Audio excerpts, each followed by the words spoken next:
Even during the summer, I used to dread going into her room in the morning in case she could have died. I knew that heart failure was always a possibility.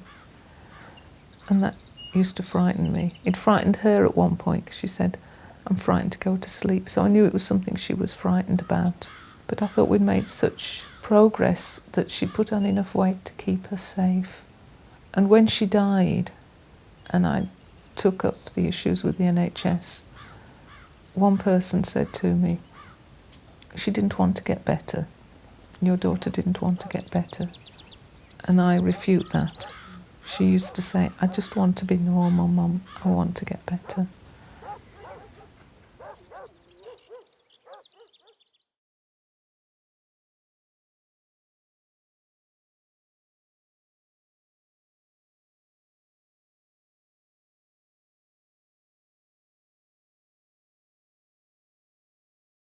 I think a lot of people still see anorexics as people who are sad, especially if their anorexia takes hold of their life to such an extent that they can't do anything, that they're just sitting there and being force-fed with tubes.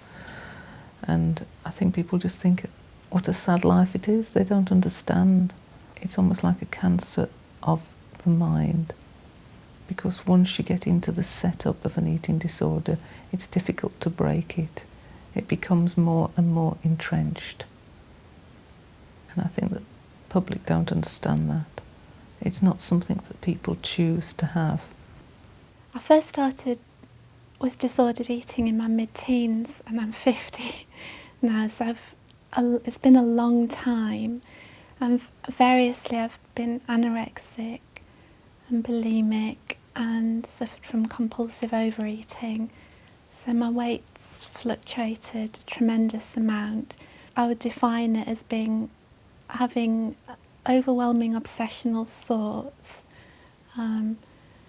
that are really hard to live with, coupled with compulsive behaviours that you don't seem to have any control over, that cause you to do things against your own will and against your own better judgment.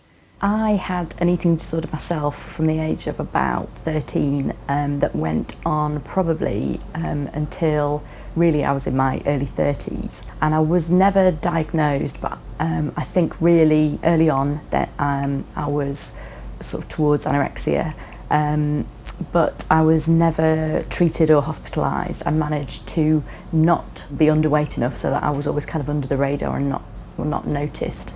And that later became a more sort of general disordered eating problem that just went on for a really long time, stopped me doing a lot of things. And looking back, I really think that if an organisation like Syeda had been around at that time, if I'd been able to access those kind of services, that actually I would have recovered much sooner just from being able to sort of tap into that kind of support.